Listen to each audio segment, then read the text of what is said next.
नमस्कार दोस्तों जैसे कि मैंने अभी बताया था, पृथ्वी में भारत का जो अक्षांशीय और देशांतरी विस्तार है इसके बारे में चर्चा की थी। दोस्तों इस वीडियो में आपको बता रहा हूँ कि भारत का जो अक्षांशीय और देशांतरी विस्तार देखेंगे तो भारत का जो अक्षांशीय विस्तार है वो कितना है 8.4 उत्तरी अक्षांश से लेकर के 37.6 उत्तरी अक्षांश तक, और भारत का जो देशांतरी विस्तार है वो कितना है 68.7 पूर्वी। ठीक है दोस्तों,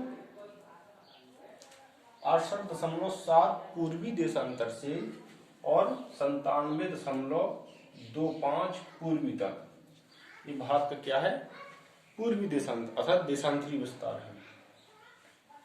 और जो आपकी 23.5 अक्षांश अर्थात 23.5 अंश उत्तरी अक्षांश रेखा है अर्थात कर्क रेखा है, वो भारत के 8 राज्यों से होकर के गुजरती है। कौन कौन सी? गुजरात, राजस्थान, मध्य प्रदेश, छत्तीसगढ़, झारखंड, पश्चिम बंगाल, त्रिपुरा और मिजोरम। इस प्रकार से कुल कितने हैं 8 राज्य। आपकी जो 23.5 अंश कर्क रेखा है वो भारत के 8 राज्यों से होकर के गुजरती है। और जो भारत का अक्षांशीय विस्तार है मैंने आपको बता दिया, यहाँ कन्याकुमारी आपका 8.4 डिग्री उत्तरी अक्षांश पर स्थित है, तो 8.4 उत्तरी अक्षांश लेकर के 37.6 उत्तरी अक्षांश तक। लेकिन अगर पूछे कि भारत का मतलब जो उत्तरी अक्षांशीय विस्तार है, तो देखिएगा कि भारत का अक्षांशीय विस्तार है वैसे तो 6.4 से शुरू होता है, क्योंकि जो अंडमान निकोबार है तो अंडमान निकोबार का जो सबसे लास्टवां द्वीप है कार निकोबार, वो 6.4 उत्तरी अक्षांश पर स्थित है।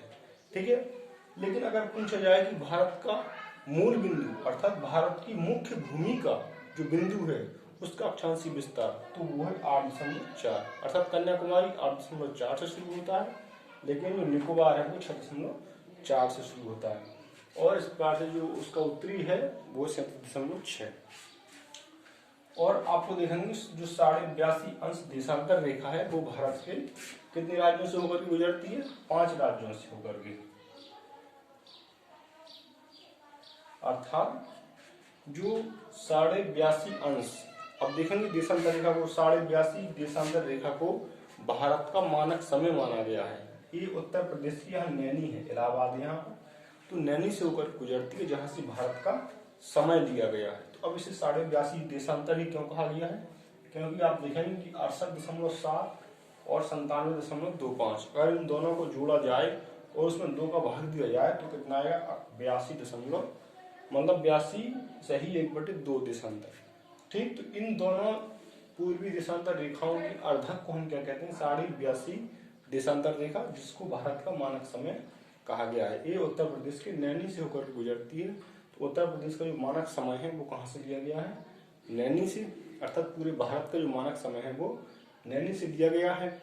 और जो भारत का मानक समय है वो अंतरराष्ट्रीय मानक समय रेखा से 5.5 घंटा आगे है।